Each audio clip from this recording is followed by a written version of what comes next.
Bismillahirrahmanirrahim. Nahmaduhu ve nusalli ala rasulihil kerim. Amma ba'd. Assalamu alaikum hurmatly cemaat.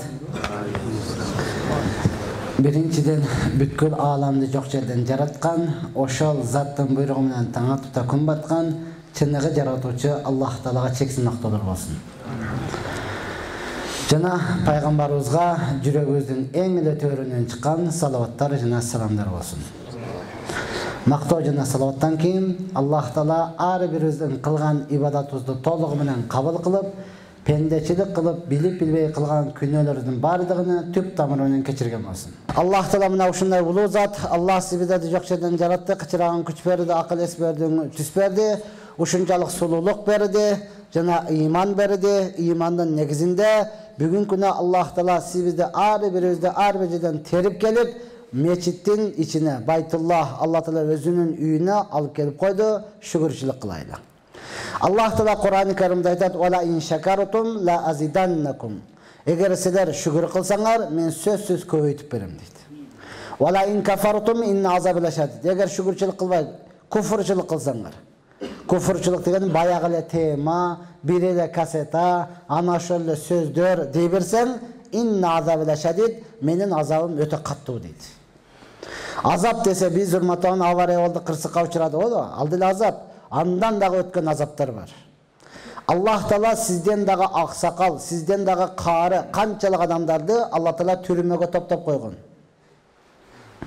Сизден дагы жаш, сизден дагы кычыраган күчтүү авторитет, канчалаган жаш балдарды Аллах Таала түрмөгө топтоп койду. Аксакалдарды карыялар үйгө топтоп койду. Канча адамды майыптар үйгө топтоп койду. Ошондон биз шүгүрчүлүк кылайлы, Алла мечитке топтоп койду. Акылбы? Мечитке. Ар бир келген кадамыңызга бир сооп жазылды. Ар бир келген кадамыңызга бир даража көтөрүлдү. Ар бир келген кадамыңызга бир күнөө өчүрүлдү. Ошого шүгүрчүлүк кылайлы. Шүгүрчүлүк кандай болот? Жакаңызды карап, алхамдулилlah, анча түшүнүк болду, мазза болду. Жок, бул шүгүрчүлүк эмес. Айша энебиз айтат, пайгамбар саллаллаху алейхи вассалам намазга тургандыктан таң атып кетет эле. Пайгамбарыбыз намазга тургандыктан буттары шишип кетет эле. Айша энебиз карап туруп айтты: Алланын элчиси, Алла сиздин мурдагы жана кийинки бүт барыны кечирген болсо, сиз эмне үчүн мынтип өзүңүздү кыйнайсыз деди. Пайгамбар не деди? Туура айттың, ооба деп эле жата калдыбы? Жок, мен ошого шүгүр кылуучу пенделерден болбоймунбу деди да, урматтуу тууган. Демек, шүгүр кылышлык бүткүл денеңиз менен болот. Жакаңызды кармап эле, алхамдулилlah, анча түшүнүк, билесизби, мурда мынандайды го дей берип, аны менен болбойт, урматтуу тууган. Ошондон бардыгыбыз ниет кылайлы, айтып аткан адам дагы амал кылсын, айткан сөзүнө, уккан адам укканына амал кылсын. Жана бардык отургандар бири-бириге дуа кыла турган болсо, кылыштык жеңил болот, урматтуу тууган. Даярсызбы бардыгыбыз? Алхамдулилlah, ушундай улуу зат Аллах Таала сибидеди жок жерден жаратып, кычыраган күч берди, өңү түс берди. Бергендигин билдирип Аллах Таала Кур'ан-ы Каримде айтат: "Фаби айи алаи раббикума туказзибан." Эй инсандар жана жиндер, силерге Роббуңардын берген белегини кайсыны жалган дей аласыңар дейт. Аллах Таала Ар-Рахман сүрөсүндө, бир эле сүрөдө 33 жолу кайталап айтат: "Фаби айи алаи раббикума туказзибан." Эй инсандар жана жиндер, Роббуңардын берген белегини кайсыны жалган дей аласыңар дейт. Алла Таала көз берди, жалганбы? Кулак берди, жалганбы? Тил берди, жалганбы? Тиш берди, жалганбы? Мурун берди, жалганбы? Чач берди, жалганбы? Каш берди, жалганбы? Сакал берди, жалганбы? Кыскасы бүткүл мүчөңүздү берди, жалганбы, урматтуу тууган? Чын болса анда шүгүрчүлүк кылбайсызбы? Кантип шүгүрчүлүк кылсак, көздүн акысы, урматтуу тууган, көрүнгөн кызды карай берүү менен эмес. Балким көздүн акысы Кур'ан окушлук менен. Кур'ан карап. Тилдин акысы ошону менен окуп кыраат кылыш менен. Кулактын акысы ошону угушлук менен. Колдун акысы ошол Кур'ан акыйкатты алуу менен. Буттун акысы акыйкатка басуу менен. Акылдын баштын акысы акыйкатты түшүнүү менен, урматтуу тууган. Ошондон Аллах Таала айтат: "Канчалаган адамдар бар, көздөр бар, бирок акыйкатты көрбөйт. Кулагы бар, акыйкатты укпайт. Колу бар, акыйкатты албайт. Улаика кал ан'ам." Булар айбан сыяктуу дейт Аллах Таала. "Балхум авал", балким айбандан дагы бетер дейт да. Бүгін ешекті ешек дейсің, итті ит дейсің. Бірақ ешек ешек болса дағы өзінің баласын өлтірген жоқ. Ит болса дағы өзінің баласын суға таштаған жоқ. Адаммын деп адам баласы ушуну кылып атат, урматтуу тууган. Аллах Таала адам кылып жаратып ушунчалык ден соолук, акыл эс, өңү түспөп ушунчалык чоңойтуп койсо, өзүнүн жараткан Роббусуну тааныбай жатат. Ырыскы берип, ден соолук берип, ушуну акыл эс, өңү түс берип койсо, берген адамды тааныбай жатат. Ит болсо өзүнүн кожоюну таанып атат. Айтканын кылып атат. Фас десе чуркап барып тиштеп келип атат. Койдорун кайтарып келип атат. Тиштебей жатат, каппай жатат. Ошондуктан Аллах Таала не дейт? Булар айбандан дагы бетери дейт. Азыр көчөгө чыксаңыз бир, айбан десе кандай жек көрөсүң, оозуңа карап сүйлөй деп. Аллах Таала ошол акыйкатты түшүнбөгөндө да ушундай айбан дейт. Бүгүн айбан десең жек көрөт, бирок эртең күнү кыямат күнүндө аттың мен ошол айтканда айбан эле болуп калбаппын дейт. Аттың мен чында эле эшеги эле болуп калбаппын дейт. Я лайтани кунту тураба, аттың мен эшеги эле болгонумда топурак болуп жок болуп кетет элем. Аттың мен ит эле болгонумда бүгүн мынчалык сурак берип дозокко түшпөйт элем деп эшек болуп калыштыкты санап калат да, урматтуу тууган. Ошондуктан сиз шүгүрчүлүк кылайлы, Аллах Таала сиздерге иман берди. Имандын негизинде мына ушул жерге алып келди. Иманыңыз кандай иман? Өтө таң калыштуу иман. Пайгамбар саллаллаху алейхи вассалам сахабаларга карап туруп айтты: "Кимдин иманы эң таң калыштуу иман?" Дедилер, сахабалар айтты: "Периштелердин иманы эң таң калыштуу иман" деди да. Пайгамбар айтты: "Кандайча периштелер? Периште Аллах Тааланы көрүп турса, көрүп туруп ишенбесе, анда кандай болот?" деди. Дедилер сахабалар: "Андай болсо эң таң калыштуу иман пайгамбарлардын иманы" деди. Дегенде пайгамбар дагы айтты: "Жабраил периште келип атса, Аллах Таала вахи кабар жөнөтүп атса, ошондо дагы ишенбесе, анда кандай болот?" деди. Дедилер сахабалар бири-бирине карап туруп: "Эң таң калыштуу иман биздин иманыбыз" деди да. Дегенде пайгамбар айтты: "Араңарда мен турсам, Куран түшүп атса, мен окуп берип атсам, анда дагы иман келтирбесеңер кандай болот?" деп туруп пайгамбар сөзүн улантып айтты: "Эң таң калыштуу иман акыр кыяматка жакын мени дагы, силерди дагы көрбөстөн туруп иман келтиргендер, ушулардын иманы эң таң калыштуу иман" деди да. Иманыңыз ушундай таң калыштуу иман, урматтуу. Пайгамбарыбызды көргөн жокпуз, сахабаларды дагы көргөн жокпуз. Угуп туруп эле иман келтирдик, гайып көзгө көрүнбөгөн нерсе. Мына ушуну иман дейт, урматтуу тууган. Мына ушундай иманыңыз таң калыштуу. Алла сизди ушунчалык жакшы көрдү. Алла сизди ушунчалык кадырлады. Алла Таала сизди ушунчалык сүйдү. Ошондуктан Аллах Таала негизи эле, урматтуу, адам баласын сүйүп, жакшы көрүп жараткандыктан периштеге бербеген нерсени Аллах Таала адам баласына берди да. Бизге берди да, сизге берди да. Аллах Таала периштелерге акыл берди, бирок нафсы берген жок да. Бизде нафсы бар да, бардыгыбызда. Болгондо да вообще тойбой турган нафсы го. Жесем, ичсем, мукташам, жатсам, барсам, турсам, кийинсем, нафсы берди да. Эми кандай ойлойсуз? Аллах Таала периштеге бербей сизге берген болсо, сизге бербей туруп Аллах Таала кантип айбанга берип койсун? Аллах Таала айбанга дагы берген жок да, бизге берди, урматтуу тууган.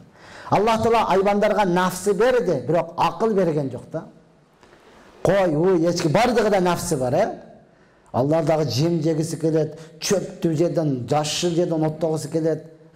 Алар деле көбөйгүсү келет, урматтуу тууган. Бирок акылы жок да. Аллах Таала ушул акыл менен нафсини бизге берди. Эми кайсыл инсан ушул акыл менен нафсини Куран, хадистин негизинде алып жүрө турган болсо, бул инсандын даражасы периштеден дагы жогору болот. Периштеден дагы жогору болот. Эгер кайсы инсан Куран, хадистин негизинде алып кетпесе, бул инсандын даражасы айбандан дагы төмөн даражада болот да. Я Аллах, ошондон ар бирөөбүз Куран, хадистин негизинде жашаштын аракетин кылайлы. Куран, хадис жашаш өтө жеңил, урматтуу тууган. Өтө жеңил. Аллах Таала Куранда акыймус сала, намазды тургузгула деди. Туурабы? Намаз окуп атасыз, кыйын экенби? 5 окуп атасыз, кыйын экенби, урматтуу тууган? Жыргал экен го, бир канча таза болуп калат экенсиң, адамдар бардыгы ишенип калат экен, сен деле ишенип калат экенсиң. Мурдагыдай урбай таксыр болуп калды дейт экенсиң. Жыргал экен го. Hadis менен жашашлык урматтаган пайгамбар саллаллаху алейхи вассалам айтат: кимде ким бир ууртам суу ичип же бир жутум тамак жеп туруп, алхамдулиллахиллази атамана хаза таам ва разаканихи мин гайри хавли минни ва ла куввати. Ошол тамакты мага жедирип ичирген, эч бир айламасыз мага ырыскы кылып берген Аллага мактоолор болсун деп дуа кылып коеюн, болду. Кыйын бошун. Ва мин Аллаху акбар деп туруп кете бербестен, Пайгамбар саллаллаху алейхи вассалам көрсөткөндөй эле. Az туалетке барба десе эле барасыз, Эшигинди кулдап калып, зайнып болмаса тик туруп эле кое бересиз. Ошол эле барганда пайгамбарыбыз кандай барды? Уктаба десе деле уктайсыз. Жатпа десе жатасыз. Ошо жатканда пайгамбарыбыз кандай жатты? Ошону билип коюңуз, урматтуу. Дин менен жашоо ушунчалык жеңил, ушунчалык рахат, урматтуу туган. Эми ошону кылсаңыз, сиздин даражаңыз периштеден дагы жогору даража болот. Жабраил периште Аллах Таала ушундай чоң кылып жаратты. Жабраил периштеге 600 канат берди. Бир эле канатыны жаза турган болсо, күн чыгыш менен күн батышта жаап калат. Ушунчалык сулуу кылып жаратты. Ошол Жабраил периште өзүнө карап туруп, сулуулугуна, чоңдугуна карап туруп, Аллахка кайрылды. Аллахым, менден дагы сулуу, менден дагы чоң бир жаныбар, жандык жараттыңбы? Жок. Жаратасыңбы? Жок. Анда мен шүгүр кылайын, намаз окуйын деп 2 рекет намаз окуду. Шүгүр намазында. Бир рекетini шүгүр кылайын, мен кулчулдугумду билдирейин деп бир буту менен туруп 20 жыл намаз окуду. Саждага барып, экинчи рекетini экинчи бутун көтөрүп 20 жыл, 2 рекет намазды 40 жыл окуду да. Окуп бүтүп, я Алла, мен алсызмын, күчсүзмүн, сен каалагандай ибадат кыла алган жокмун, менин ибадатымды кабыл кыл деди. Алла Таала кабыл кылдым дегенден кийин Жабраил периште айтып атат. Эми акыры кыяматка чейин менде ибадат кыла турган эч ким болбосо керек деди. Дедиле, Алла Таала айтты, болот деди. Кандайча болот? Акыры кыяматка жакын Мухаммеддин үммөтү келет. Сен окуган 2 рекет намазды, 40 жыл окуган намазыңды алар 40 мүнөткө жетишип аяктатсын, 5 мүнөткө жетпей тынчтат деди да. Бирок аладын ошол 2 рекет окуган намазы кыйынчылык менен, машакат менен окуйт, бирок ошол сенин окуган намазыңдан жакшыраак деди. Жакшыраак деди. Кайсы намаз десе, алымдар айтат, багымдат намазы да. 2 рекет бар го, багымдат намаз. Туруш өлүм го, мастуратыңыз менен урушуп жатып турасыз го. Ошону уйкусунап жатып окубасаңыз, төшөк жеп аткан болсо, сразу карайсызга, жибай тур, азыр кайда жатам деп. Мачитке бар десе, жок, оягы окуп бүтүп койду, сен билесиңби, мен билемби дейсиң го. Бүттү уже ал жак деп атырчы. Баары жетишпейм, үйдө окуй берейин деп атып окуйсуз го. Ошол Жабраил периштенин 40 жылда окуган намаздан жакшыраак экен да, урматтуу туган. Даражаңыз бийик болдубу? Болду, урматтуу туган. Ошондон Куран хадис менен жашасаңыз, даражаңыз периштеден дагы жогору болот. Алла сактасын. Куран хадистен алыстадыңызбы, айбандан дагы төмөн даражада болобуз. Азыр көпчүлүгүбүз ошол деңгээлде калдык, бирок сезбей жатабыз да. Сезбей жатабыз, урматтуу туган. Я Алла, Куран хадистен алыстадык. Пайгамбарыбыз айткан: "Иттaqu farasatал mu'minin", момун мусулмандын паам парасатынан, сезгичтигинен сактангын деген да. Аксакалдардан паам парасат деген не деп сураң, макулбу? Аксакалдар жакшы билет бул нерсени. Биз алыстап калдык да. Сезгич деген сөз. Парасат мындай адам карап туруп эле кандай адам экендиги, жакшылык менен келдиби, жамандык менен сезгич. Бирок Куран хадистен алыстап калдык, андай нерсе калбай калды да бизде. Ошондуктан караң, бир тойло коюңуз бар. Кой баккандар барбы? Барды эле кыргызбыз го, Койсуз кыргыз, билбейм. Бир толо коюңуз бар дейли. Бардыгы төлдөдү, кыш келди да. Бардыгы төлдөдү, бирөөсүнүн козусуна жакшырып койдуңуз дагы, башка эле козу берип койдуңуз. Не кылат ал? Бир эле жыттап туруп билет, менин козум эмес дейт. Бир эле жыттап туруп билет, менин козум эмес дейт, урматтуу туган. Бир коро бардыгынан жаттап туруп өзүнүн козуну таппай анан не кылат? Маарап жүрө берет да. Эми караң, больницада 2 аял төрөдү, башка эч ким жок. 2 аял төрөдү. Алмаштырып берип койдуң. Mana kız төрөгөнүгө уул берип койдум. Mana уулду болдуңуз депчи. Кылат, унчукпай кучакта отура берет. Өзү сапсары баласы капкара, иши деле жок. Уулду болдук биз деп коюпчу. Кийин чүңүнө гана ДНК кылыш керек экен, ошондо алмашып кеткен экен депчи. Неге сезбей урматтуу тууган? Ушунчалык деңгээлде калдык да. Ошондон мээнет болуп атат, Кур'ан хадиске келсин. Ушундан аракет түшүндүрүп болуп атат, Кур'ан хадис менен жашайлы деген нерсе болуп атат, урматтуу. Кур'ан хадис менен жашасаңыз, өтө жыргал. Өтө рахат. Аллах Таала адам атабызды жаратып туруп эле бейишке киргизди да, рахатка киргизди. Демек, рахатсыз жашоо мүмкүн эмес да. Ар бир адам баласы рахат менен жашаш керек. Мейли эркек, аялбы, жашпы, кару, байбы, кедейби, айырмасы жок. Бардыгы рахат менен жашаш керек. Рахатсыз жашоо мүмкүн эмес. Күндө эле уруш, жаңжал, тополоң, кырсык боло берет болсо, адам баласы өзүн өзү өлтүрүп алат. Лучше өлсөм кутуламын деп шалт астында жейт. Кат жазып коет. Короче, мына күнөө көрдүм. Шундан көрө тойду мен кутулдумбу деп. Өлүп алат, урматтуу тууган. Ошондон рахат менен жашаш керек. Эми ошол эле рахат экиге бөлүнөт. Нафсани рахат, анан руханий рахат болупчу. Адам баласы эң биринчи руханий рахат алыш керек. Кур'ан окуп руханий рахат. Намаз окуп руханий рахат. Баян угуп руханий рахат. Баян айтып руханий рахат. Дуа кылып руханий рахат алыш керек да. Кайсы бир инсан муну кылбады. Же кылса дагы чыныгы ихлас болбогондуктан, эл көрсүн, кожо көрсүн болгондуктан руханий рахат ала албадыбы? Эми Алла сактасын. Шайтан алейхилана күнөө кылдырып туруп, нафсани рахат берет да. Эми бул жинди күнөө кылып рахат алат. Сиз намаз окуп ыйлап рахат алып алсаңыз, бул күнөө кылып рахат алат эмичи? Кандайча эң эле жөнөкөй жолу туалеттин ичиге кирип, насвада шундай ташайттан кайф деп отурат ошо жерде. Туалетке киреткенсиң, оозуңа конфет салып кир, десем көнбөйт. Төлөчөдө да конфет жейби, молдо дагы ушинтип сүйлөйбү депчи. Азыр коноктон келет абыз, дасторкондо эмне кылат? Конфет койгон. Кайсы жерге конок барсаңыз не кылат? Конфет коет. Туурабы? Салып кетиңиз дейт, алып кетиңиз, үйдөгүлөргө ала барыңыз деп пакетке салып берет да.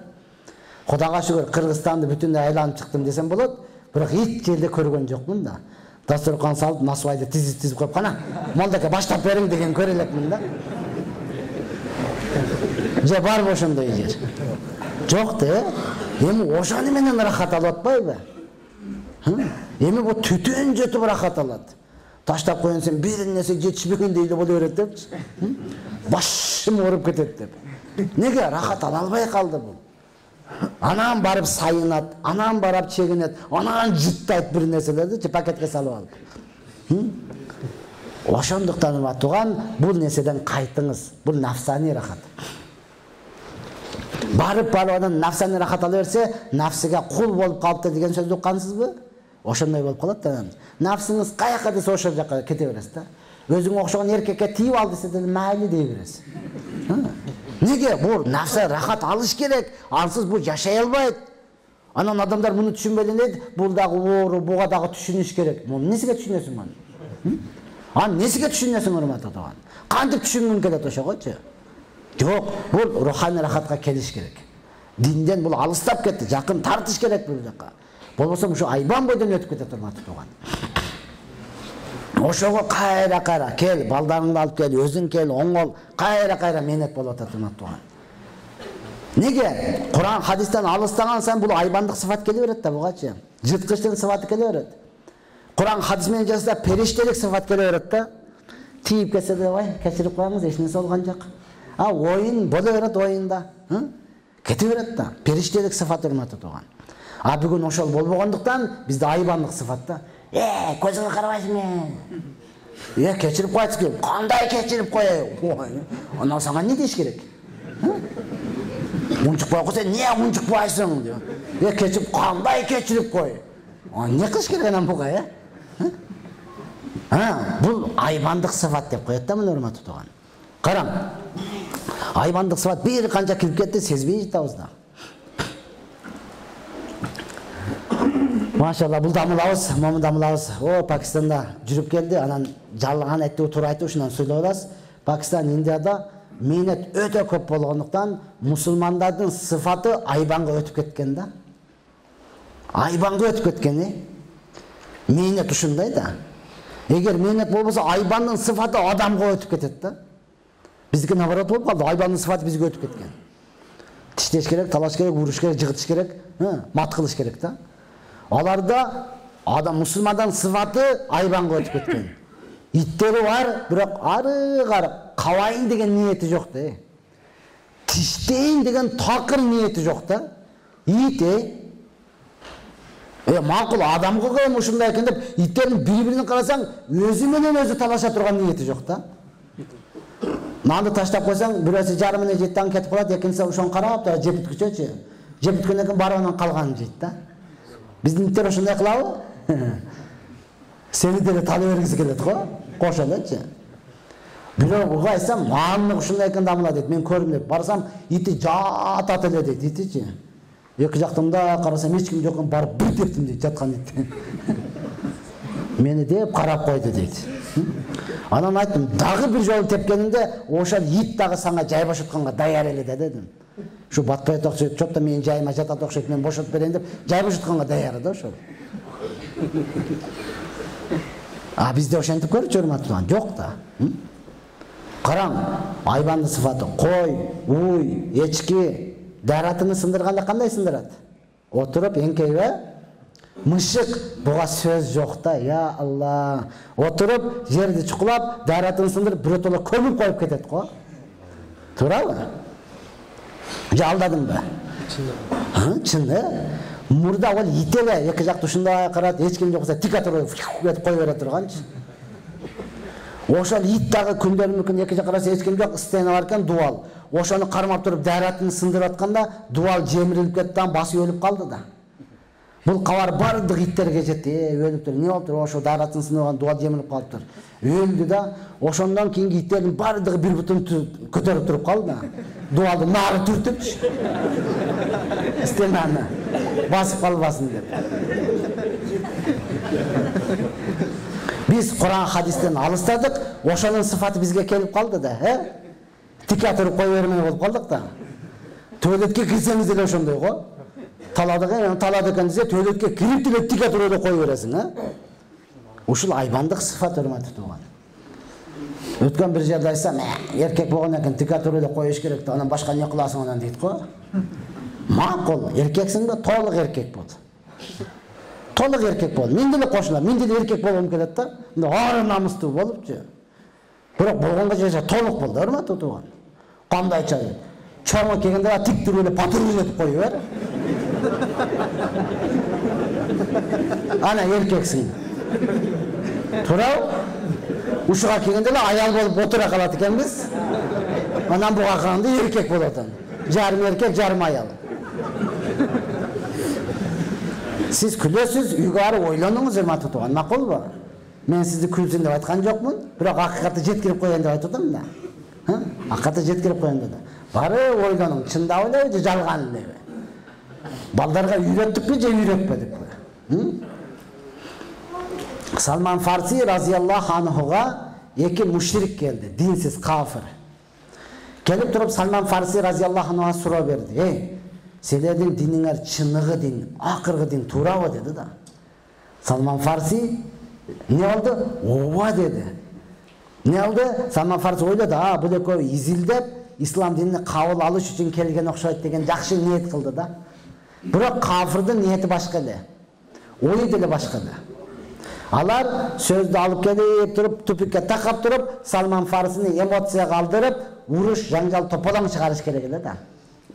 Салман Фарси аны билбейт, жакшы ниет. Ооба, биздин ислам дини туура.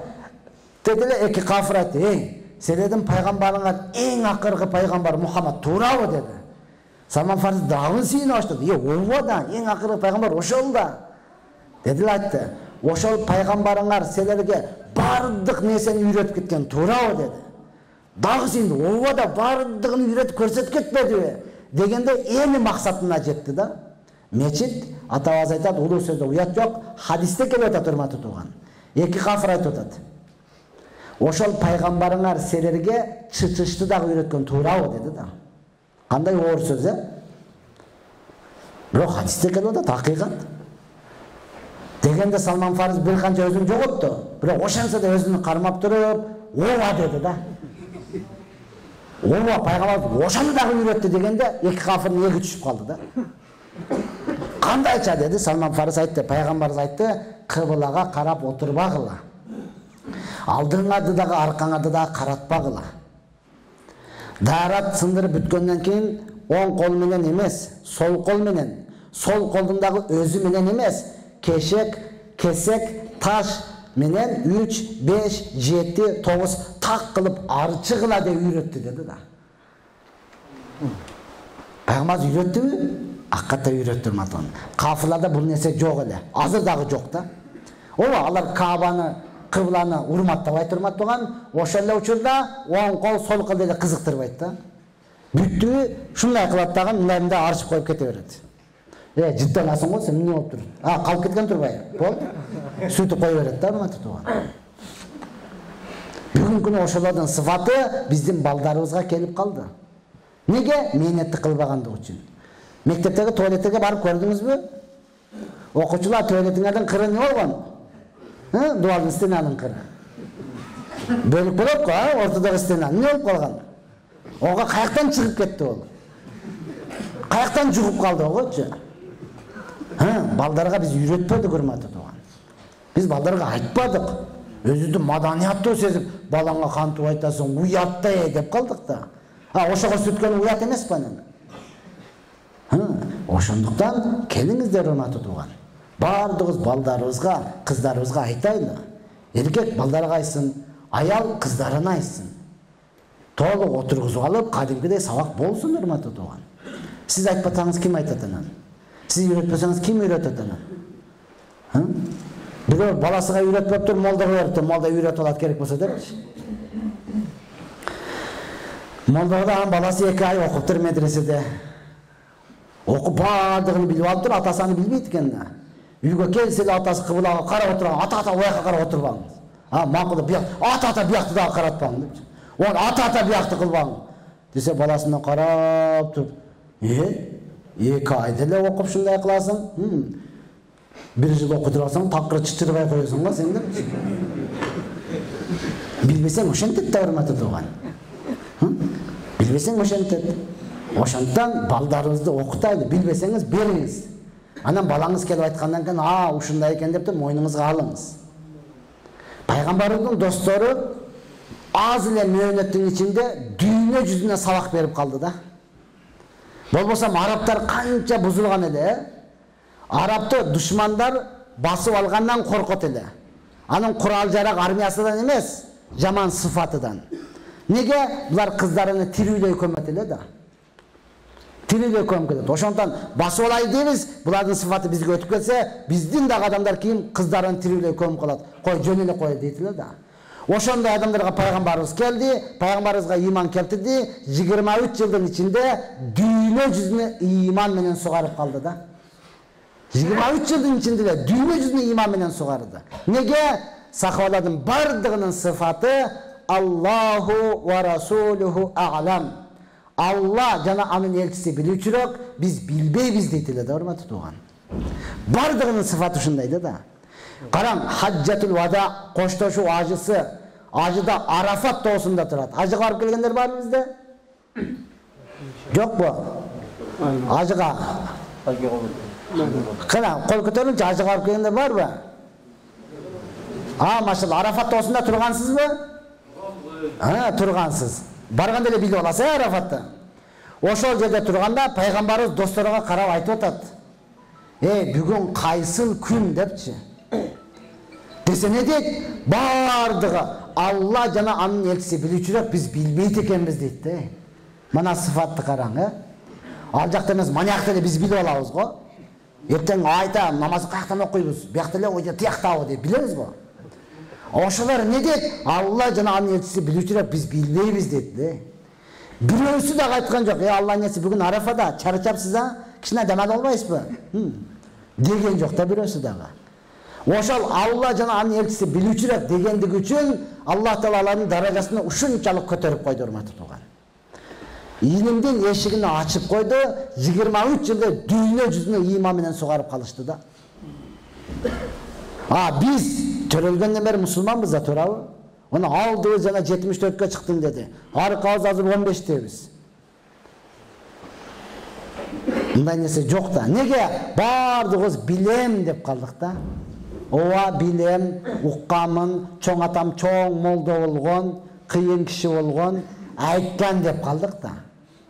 Тамына менен караңыз. Бир адам, аял, кемпир отуруп алып, колун мындай кылып айлантырат экен да. Көрдүңүз, отуруп алып, небереси карап турса, ушинтип эле колун айтат. Жарым саат болсо деле айлантырып турат. 1 саат болсо деле айлантырып турат.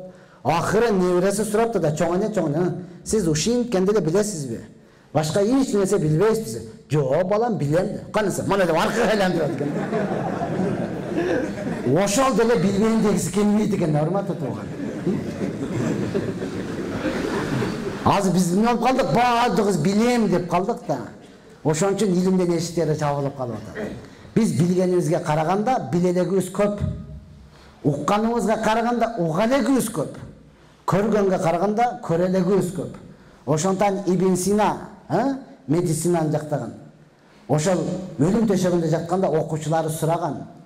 Сиз ушунча нерсени ачылыш жасадыңыз, эмнени үйрөндүңүз, эмнени билдиңиз дегенде ошол айткан. Мен эч нерсе билбегенимди эми билдим деген да. Эч нерсе түшүнбөгөнүмдү эми түшүндүм деген урматтуу тууган. Ошондой. Ал биз эч нерсе биле элекпиз, эч нерсе көрө элекпиз. Ошондон бүт бардыгы жүрөктөн чечим. Мен билбеймин, мен үйрөнөм. Үйрөнөбүзбү? Иншалла. Караңыз, билем десеңиз бардык нерседен курк кала бересиз да. Билбейм дедиңизби, эшиктер ачыла берет, алдыга карай жыла бересиз. Пахтекти билесизби? Канаттуу бар го пахтек. Өзбек туугандар мичиша деп коет го. Пахтек. Бардык канаттуулар үй салып жаткан учурда ошол биринчи чабалекейге келди. Мага үй салганды үйрөт деди да. Макул үйрөтөйүн. Не кылам? Бир үйгө киресиң, зданияга. Ошону бурчуну карайсың. Ошого эле ылайдан алып келип болду токтот. Неге? Билем мен. Чоң атам чоң уста болгон. Мен илди бой жерге каалагандай салып алам. Сурадың го, жөнүндө сурап койсо лекцияңды баштап алдың го сен. Билем мен баштап атпай деп кетип калды. Акырга чейин уккан жок. Зданияга кирсе бурчу толук тур экен да. Анан наркы бетиде да, бул бет биякта деле турат. Не кыла, ылайдап келди, кайсы жерге кандай коюшту билбеди. Неге? Акырга чейин уккан эмес. Кайра кетти. Барса карачынчык үй салып аттыр. Ага айтты, үй салганды үйрөт, макул. Не кылам? Бир даракты табасың. Ошонун ачекей жерин карайсың. Ошого эле майда чырпыкта болду токтот. Неге? Билем мен. Сурадың го? Сураса эле айта бересиң. Мен чоң атам чоң уста болгон. Өзүң жаш эле бала экенсиң, жаман көп сүйлөгөн бала экенсиң, Билем мен деди, акырга чейин уккан жок, кетти. Не деген чырпыктарды коясың дегенди угуп калган да, болду. Чырпыктарды алып келип кайсы жерге кандай коюшту билбейт да. Ошентип жүрүп эң начар уяда ошол калган да. Пахтектин уясын көргөнсүзбү? Жайында издеп көрүп алып макулбу? Чырпыктарды алып келип койгон, же тегерек эмес, же байланышы жок, кыскасы койгон да. Коюп койгон болду. Ошонун үстүгө жумурткалды, битте шамал болсо кетти, бардыгы ыйлап отурат, мен дене күнө деп. Биз ошентип билем, чоң атам чоң молдо болгон деп жүрүп, дини эң начар жашоодо калдык да. Дини эң начар жашоодо калдык, Азыр бардыгыбыздын үйүбүздө, анча-мынча да болушу мүмкүн, керек болсо бардыгыбыздын үйүбүздө Куран бар да, туурабы? Куран бар да, бирок окуганды билбейбиз.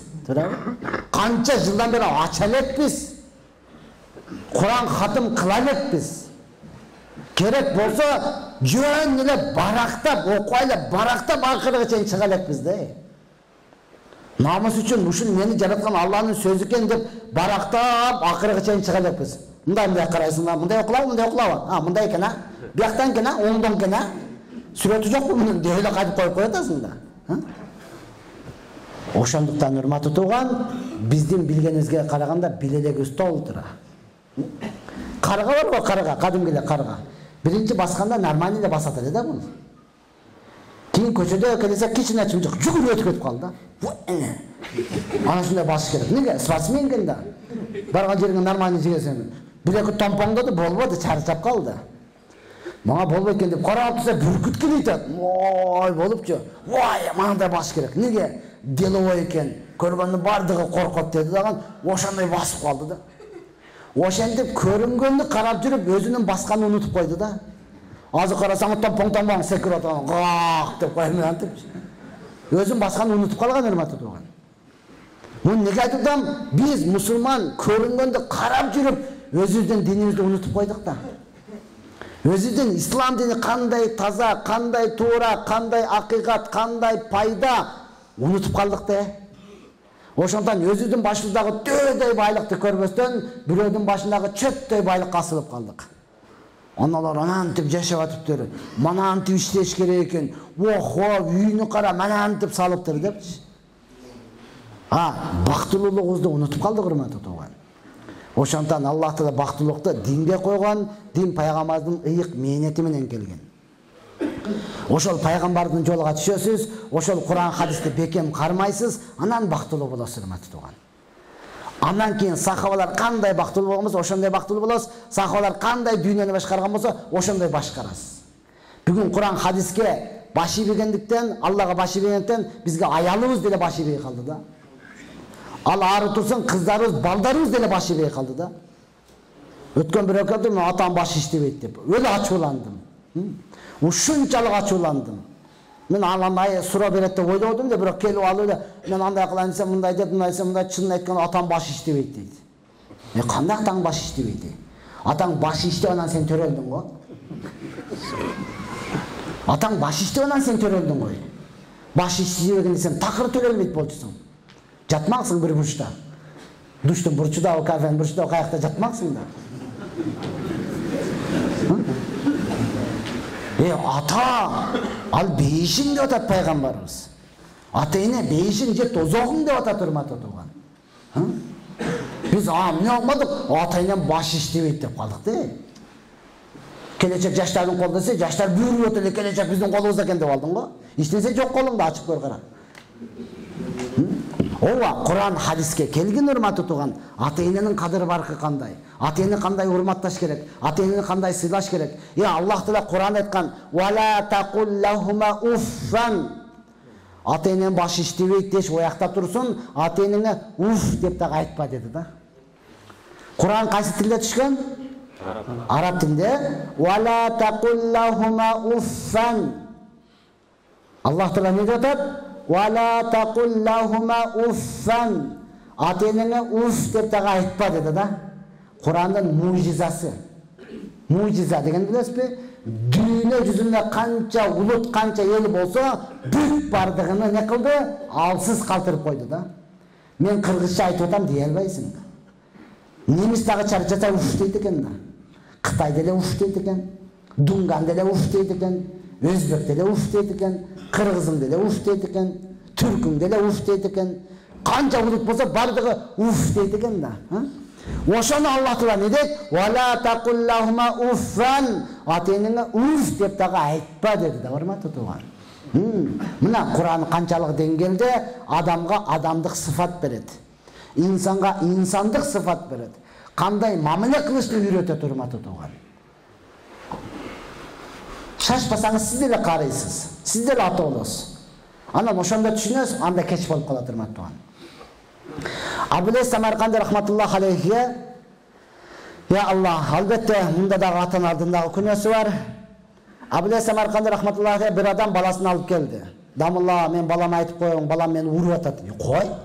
Ооба, кече уй айдаган таягы менен башыма бир чапты деди. Балама айтып коюңуз деди. Чакырчы балаңды берек. Атасын урган кандай бала экен бул? Келди. Атың ким? Итбай. Куран окугансыңбы? Жок. Намаз окугансыңбы? Жок. Ата энең кадыр билесиңби? Жок. Не кылып жүрөсүң анан? Уй кайтарып. Кайтпас бала экен де, ачык айта турганчы. Уй кайтарып деди да. Медресе ок? Жок. Окуган? Жок, атам окуп аткан жок деди. Анан атасын чакыра дей берген. Балаң медресеге бердиңби? Жок. Молдага апарып бердиңби? Жок. Анан не кылып анан? Уй кайтарып жүрөт. тириликте эми деди да, айтты, андай болсо балаң сени дагы уй экен деп эле бир чабыптыр деди. Уйдан айырмаң жок турбайбы сенин деди. Мен балаңа эч нерсе дей албайм деди да, урматтуу тууган.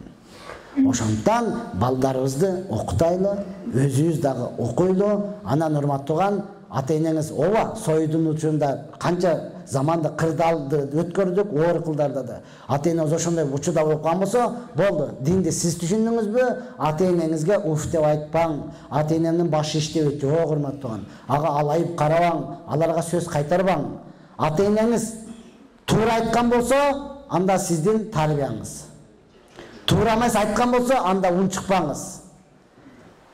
Ата-энеңе дават берип баштаба, атам анандай да депчи. Жок, унчукпай кой даган Айшатаң бар. Айшата атам анандай деп да туура эмес да, туурабы? Ушуну барып айтып коюңуз, мага ушундай мен унча калбадым деп. Ага айта турган адамы бар, урматтуу тууган. Макулбу? Ата-эне ордуга келсин. Менин балдарым ондай кылбайт. Сизди дагы атаңыз ошентип тарбиялаган да. Менин балам андай кылбайт деп тарбиялаган, урматтуу тууган. Эми сиз кылып атпайсызбы? Эртең балдарыңыз сизден дагы 5 бетер кылат. Ошондуктан Куран ата-эненин, балардын, аялдын, кошунанын, бир туугандын бүт бардыгынын акысына карап койгон. Ошолордун бардыгынын акысын берип, ошонун негизинде жашай турган болсоңуз, жашоо малина, турмуш торт, турмуш ушунчалык рахат, турмуш таң аттыбы, кештин киришин күтө турган нерсе да. Бүгүн ушул динден алыстап калдык, үйүңүзгө баргыңыз келбей калды. Мәжбүрсүз да. Пайгамбардын достору Куран, хадис менен жашагандыктан азандын үнүн укканда дооштору, түстөрү өзгөрүп кетет эле. Өзгөчө Али разияллаху анху азан айтканда кып-кызыл болуп эле калтырак басып, эмне болду, тынчылыкпы десе, аманатты тапшыра турган учур келди. Мен Аллахтын алдыга барам дейт эле да. Биз Куран хадистен алыстадык, азан ишинде эле жок го. Мурда биздин учурда азан айтса бир аз отурат элек, азан айтса отур депчи. Азыр отурушуп аяктатсаң кыйкырып жүрөсүң го. Куран хадистен алыстадык. Эми биз эмненин доошун укканда түз өзгөрө баштады? Телефондун доошун укканда катынча атат. Не десе, жоңкой. Жок деп кое беремиз, жок алба. Катынча титирейсиң го. Неге? Динден ушунчалык алыстады, урматтуу тууган. Эми динге жакындай турган болсоңуз, мына ушул турмуш ушунчалык жеңил болот. Үйлөнүү тойлорго чакырып калышат. Дамала келип сүйлөп бериңиз, 2 жашка бир неме, жакшы бир насаатыңызды бериңиз депчи. Анан макул деп барсаң, тамада деген бар го. Биринчи сөз кезеген тойда ата-энесиге берет. Анан кайната-кайненесине, өкүл ата өкүлөнесине бер, анан ортолордо шашылыш менен десең сөз кезеген берет да. Анан окушогон чейин карап отурсаң, жаңы үйлөнүп аткан келин менен баланы, башада жаш кыз менен баланы коркутат да отуруп алып ата-энеси. Турмуш татаал, турмуш оор, турмуш кыйын. Эми бизди шарманда кылбай жакшы жаша келе дейт го. Кызды деле коркутат. Эми бул турмуш сен ойлогондой эмес. Сен не дейт? Отуң менен кирип, күлүң менен чык дейт го. Onu карап мен коркуп кетем бияктачы. Өзүңөр табыштыңар, эми мына ушундай болгула.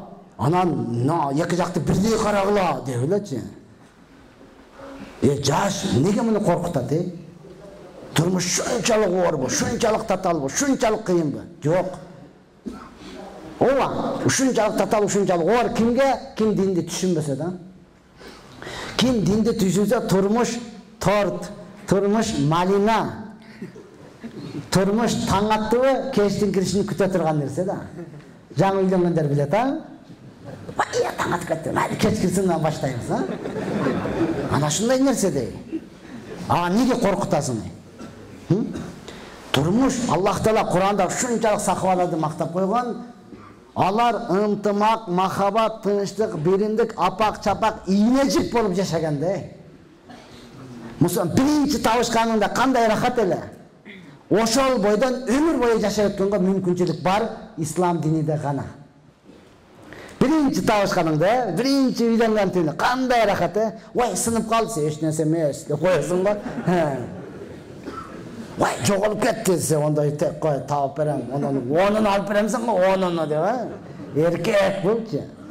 Ошондой эле түнгү саат 2-де, 12-де, 1-де ойгосоң, ал деле даярда, не кылайын, сууап келип берейинби? Жумуртка бышырып берейинби, жумуртка? Ал деле даяр да. Ушул бойдон өмүр бою жашаганга мүмкүнчүлүк бар да. Аттың арман биз өзүбүздүн динибизди түшүнбөгөндүктөн урматтууган 3 күндөн кийин бечара аял заты кирпинин коюнда жаткандай болуп калып атат да. Эркек айтып атат, "Инең сен алгандан көрүп та зукка жапа салганда нарман өтөп бермек." Айланып кетейин, Неге андай болуп калды? Албетте динден алыстаганбыз, дуа кылган жокпуз. Аллах Таала Куранда сахабаларды мактайт, алар дуа кылат эле. Эмне деп? Раббым мага аялымды жана балдарымды көзүмдөн кареги кылып бергин деп дуа кылат эле да. Аял дуа кылат, "Я Алла, мага күйөөмдү жана балдарымды көзүмдөн кареги кылып бергин." Көзүмдөн кареги деген сөз менин көзүмө нормально кылып көрсөткөн деген да. Алыштан алдын карасаңыз чыкыйган кыз экен, Шуну албасам болбойт, онда жашабайм мен. Ошонсуз өлүп калам дедиңиз го. Сизди караса чыкыйган жигит экен, кычыраган жигит экен. Ушуга тийбесем болбойт. Болду, тийди. 3 күндөн кийин карасаңыз дөйдүрөгөн бир катын, Сизди караса шалпыйган бир эркек, тыята шуга тийип алдым. Шуну алып алдым, бир адаштым да. Адашкан жоксуз, урматтуу тууган. Сиз аялдагандан ошол нике гайып, сизге гайып ошол бериш керек деп урматтуу тууган. Сиз албетте диниңизди кармагандан адаштыңыз. Дуа кылгандан адаштыңыз. Дуа кылбадыңыз, Аллахтан сурабадыңыз, урматтуу тууган. Анан ошондой болуп атат. Куранга келсеңиз, Аллах Таала не дейт? Инналлаха ла ястахи минал хак. Аллах Таала акыйкаттан уялбайт деп туруп, бүт бардыгын айтып берип койгон да. Аллах айткан, Алла акыйкаттан уялбайт. Нисаукум харсул лакум фату харсакум анна ши'тум. Аялыңар эгин зарыңар, эгин зарга эгин эге турган жерге келип эккиле деди го. Дагы сизге кантип айтып берсин? Малина, урматтуу тууган. Бүгүнкү күнү ошону кылбадык. Я Алла, ажырашып кетейин дейсиң, жакын тууганыңды алып алгансың. Уруп ойнойт десең, ортодо 2-3 бала бар. Кызыктырбайт дейин десең, башка кимди аласың? Мажбур эле жүрөсүң да, кандай десе пайдат деп коюп элечи. Түсүңдөн көрүнүп турат го пайдатың. Ошондон кел, урматтуу, азыр деле кеч эмес. Аялыңызды Аллахтын жолуга даватка алып чыгыңыз. Өзүңүз дагы ошол жака чыгыңыз, мээнетти кылыңыз. Пайгамбардын сүннөт жолун үйрөнүңүз. Сизди болбогондо бир эч нерсеге арзубаган нерсеге ушундай жаман көрсөтүп атат да. Аны дагы болбогон нерсе, эч нерсеге арзубаган нерсе. Ошондо жөнгө салып койсоңуз болду, жашоо малына. Үйгө барсаңыз, кызыңыз ыйлап чыкты, ата, апа мурду, эч нерсе эмес. Кеч кылсын, өзүм уруп коем балам. Болду. Сөзүнө тапалан кылыш керек, неге урдуң муну деп элечи. Эч эмес, кеч киргенде сиз деле уруп коюңуз. Ана жашоо. Болобу? Неге болбойт, урматтуу тууган? Жашоо ушунчалык жеңил, ушунчалык рахат, өзүбүзгө өзүбүз оор кылып алып атабыз да. Мындан өткөн жеңил жашоо жок. Эми караң, Кыргызстанда жашабыз, өзгөчө жери де. Жан бүгүн аялдарга да айттым, сиздерге да айтам. Мындай жашоо дагы качан келет, Алла гана билет да. Алла гана билет. Мына жаш өткөндөр билет, урматтуу тууган. Я Алла, Кудайга шүгүр, каттуунан жебей калдык, Сиз эмес, итиңиз дагы жебей калды го. Жөө баспай калдык, Сиз эмес, уюңуз дагы баспай калды го. Мурда жайлоого айдап чыгат элек, Азыр портеге жүтүп апарат, ташап келип атат. Поляга деле портеге апарып ташап келип атат. Уйдан деле көнүп калган, портеге апарсаң өзү секирип чыгып атат го. Жата биз жака барат окшойбуз депчи.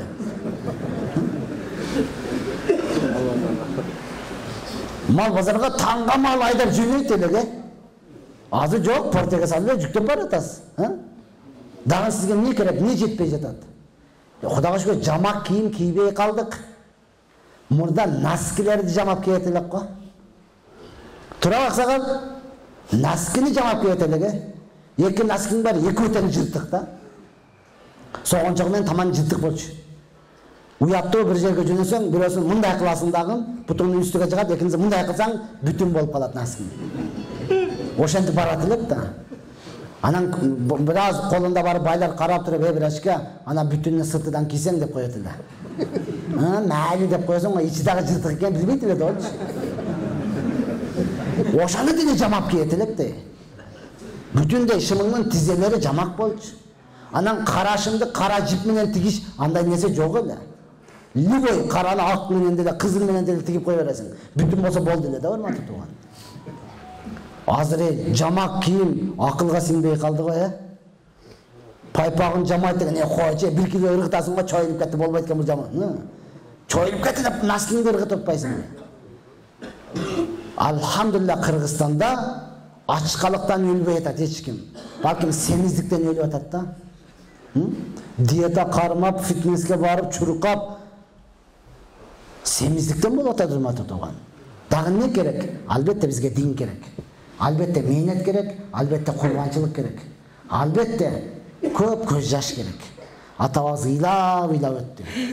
Сүргүнгө кетсе дагы динини калтырбастан кетти, урматтуу тууган.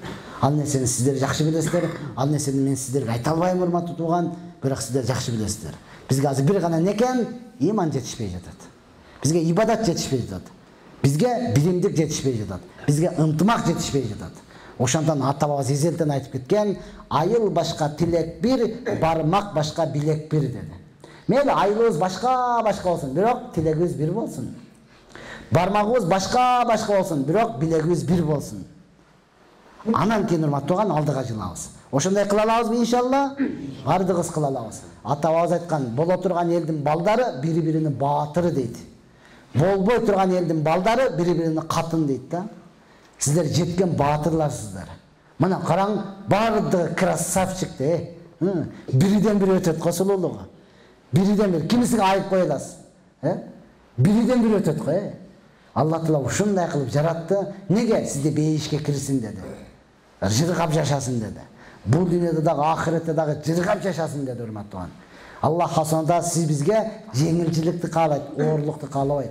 Бизге Алла Таала бактылуулукту каалайт, бактысыздыкты каалабайт. Ошондуктан динди берди. Ошондуктан пайгамбардын достору чакырганда ачык айтат эле. Мен силерди адилетсиздик жашоодон адилеттүүлүк жашоого, вактынчалык жашоодон түбөлүктүү жашоого чакырам. Бактысыз жашоодон бактылуулук жашоого чакырам дейт эле. Ошондон бардыгыбыз бактылуу болгонго, үй бүлөңүз менен, аялыңыз менен, алган жарыңыз менен, ата-энеңиз менен бактылуу болгонго сиз укуктуусуз. Сиз акылуусуз, сиз бактылуу болушуңуз керек, урматтуу тууган. Ал үчүн албетте нафсани рахатты таштаң, курбанчылык кылыңыз. Айтып келгем, дагы айтам, ар бир нерсеге курбанчылык керек, мээнет керек.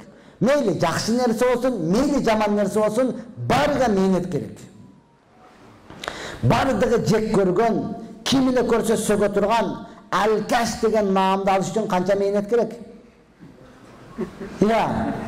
Бир эле бутылканы бошотуп койсоң, эмне мына алкаш экен дейбиз сизди. Жок, алкаш деген наамды алыш үчүн канча бутылка бошош керек? Көз көгөрүш керек, илап дөрүдөйүш керек. Адамдардын бардыгы качыш керек, ыштаныңызды толтуруп алып, жолдун чекесинде жатыш керек. Чымынды айтып коюпчу. Ошондо бир ай мээнет кылсаңыз, анан алкаш деген наам аласыз да. Ким ыраазы? Бардыгы наразы да. Кимге жагат? Эч кимге жакпайт. Керек болсо ичкен адам өзүгө дагы жакпайт да. Ысык көлгө барасак, маршрутка менен баратканда алдыбыздан бир мас телтеңдеп чыга калды, торумузду берди, аркадагы пони алдыга жыйылып калды да. Шофер сөгүнүп атат, озудан агыт кирип карайт, чыгып атат. Болду, тынчпы, бардык, эч ким эч нерсе жокпу? Болду, жакшы да. Алла сынады, эч нерсе болгон жок, шүгүр кылайлы. Десем сөгүнүп эле, ичип алгандан кийин үйдө жатпайбы ана ол. Ушулардын кесепеттен болот, азыр дөйлөп кетсем эмне болот, аналар өлүп калса эмне болот деп десе, болду, тынч болду го бардыгы.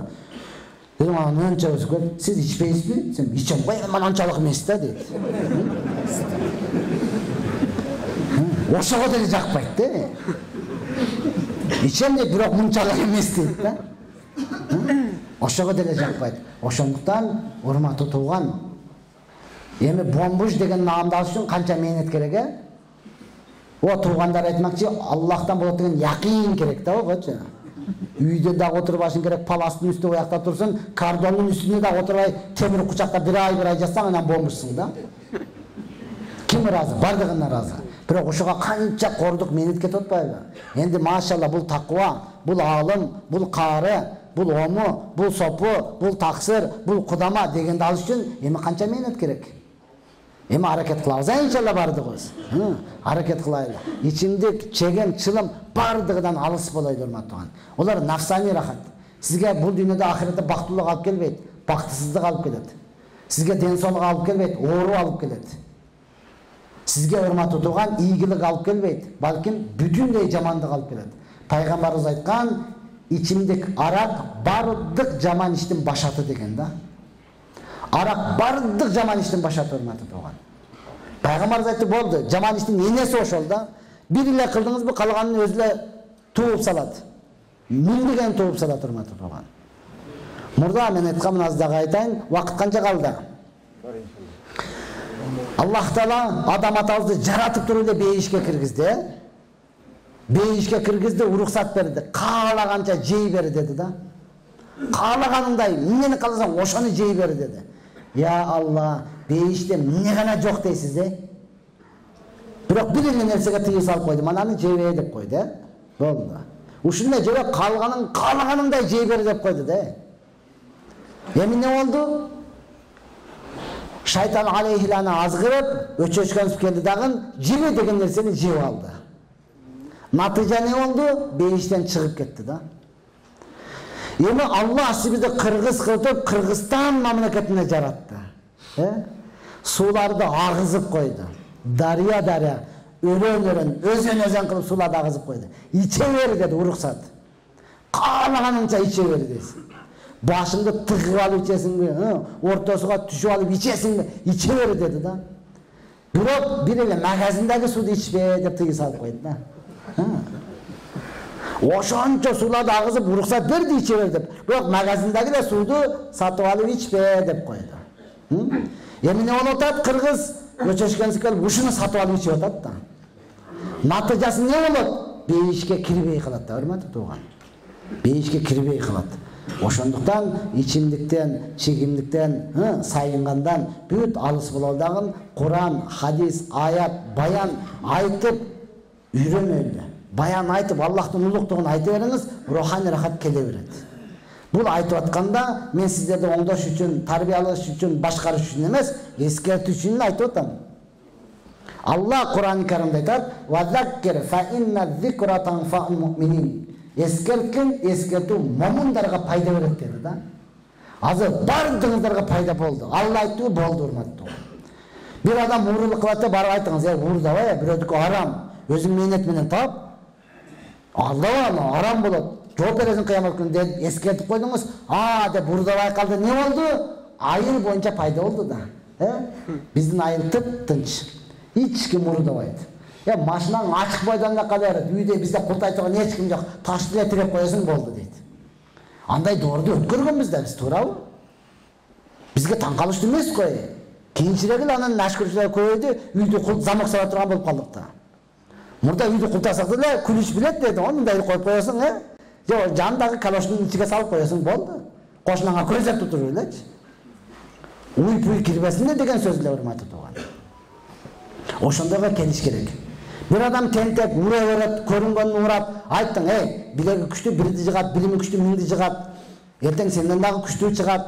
Күч атасын тааныбайт, сени деле урат, жаман көрөт, кой урба. Деди, макул деп намаз окуп калды. Эмне болду эми? Айыл боюнча пайда болду. Балаңызды ойлонбой жөнөтөсүз. Бар ол урбай калган, азыр таксыр болуп калган ол өзү. Ол өзү таксыр деп. Эмне мана таксырдын баардыгы паришта болуп берет дейсизби? Бүт мана эле келдик да, туурабы? Бардыгыбыз бир эле заманда чоңойдук, урматтуу тууган. Бүт эле кечеги кандай адамдар оңолуп калдык го. Эмненин себебинен? Даваттын, эмненин себебинен? Диндин, мээнеттин себебинен, урматтуу тууган. Ошондон бардыгыбыз оңолгонго укуктуубуз, бардыгыбыз оңолойлу, жүрөктөн чечим чыгарайлы. Мен оңолом десеңиз, Алла Таала мүмкүнчүлүк берет. Бишкекте бир агам бар, Амеки деп коебуз, аталарыбыз бир тууган. Я Алла, жалгыз бала да. Атасы поштада иштеген, акчамын деген ошондо. Жалгыз уул. Каалагандай кийинет, каалагандай жүрөт. Ошол адам неменен? Насыбай менен мактанат да. Эл мындай талканны неме кылат, мен болсом мондоймун дейт. O jерлердики 5 сомдук дейт, меники 50 сомдук дейт. Кыскасы ошону менен мактанат да, мактанат турган нерсе куруп калгансыпчы. Эми продуктта жазганда биринчи ошол да. Өзү барбайт, аялын жөнөтөт жеңемди. Продукттан башыдан насыбай деп турат да. Ушуга акча жетиш керек, калганыга жетпей калса майли. Ушунсуз жашоо жок да огочу. Рамазан айында ораза кармайт, анын акыбалын каратып, ачып ала бер дегин келип кетет да. Şu sen açıp alınır degin gelip ketedi onun için. Abetten keyin de közleri kızarıyor hemen öyle kıyşayı öyle jarım jağga oylayçı. Nese Nasıbay'dan kumarı karab atat diyor öyle kança vakit kaldı dedi. Ya sen açıp alıverçi degin gelip ketedi da. Siz oraza kalmasanız birinci suğa жүгүрөсүз го. Al ошо Насыбайга жүгүрөт да алчы. Болду дегенче бакалашканы ыргытыш керек, сразу ташташ керек да. Анан ошого канча анын сүйлөгөнүн уксаңыз, я Алла өтө чоң илимдүү экен деп ойлойсуз да. Илими жок, бирок аалымдар менен көп отуруп, куймак кулак бардыгын угуп билип алган да. Сүйлөсө жөн эле любойну ишендире коет. Илимди окшойт деп, мен окуган эмесмин деп туруп берет да. Анан да ушул. Анан канча айтып, оңолом деп таштама, анан кой, сасыганыңды кара деп жүрүп, анан Алла Таала мүмкүнчүлүк берди, 3 күн даватка чыкты. Болду, мына таштап келем деп чык. Элди таң калтырба, сүйлөй бербе, оңолом деп чык. Макул деп оңолом деп келди. Анан келгенден кийин сурасам, акыйкатта таштап келди да Насыбайнычы. Эмне таасир берди десем, чыкканда өчөшкөндө бүт чеккендери чыгып алыптыр да. Таваткачы. Андан булар бири-бирине балыкчыны алыстан тааныйт экен, мындай карап эле билет экен да. Амырсап гана чекпейт экен, калганы полный билет экен да. Амырсап уруксат бешке чыгып келели дейт экен. Макул деп кое берсе барып ошону урат экен да. Даватта жүрүпчү. Анан бир күн ошо чүйдүн балдарынан барып, анан чегип алып, дааратканага барса, бирөөсү ичиде отуруптур. Олар дегенде билбейт да. Эшикти ачсам, анетен шилекке окуп, алдыга үйүп түкүрүп алыптыр дейт. Өз туалетте отурат, Ошону көргөндөн кийин аябай көңүм калды дейт. Мен дагы ошентип отурат экен. Кор болуштуга, анан эшигин түкүрүп кое ошол жердечи. Буяк менен бияк бирдей болуп калды го. Бияктан да чыгып атат, бияктан да чыгып атат. Ошону көргөндө ушунчаны көңүм калып ыргытты. Азыр көрсөм көңүм айланат деди. Машалла. Бияктан оңолом деген чечим чыкты. Аллах Таала не кылды? Ошону себеп кылып таштап келди. Болду, азыр жашоосу сонунда, урматтуу тууган. Azan bolup kaldı, azandan keyin ulantабыз, inşallah bardığız. Ve ahire davana, elhamdülillahi rabbil alamin.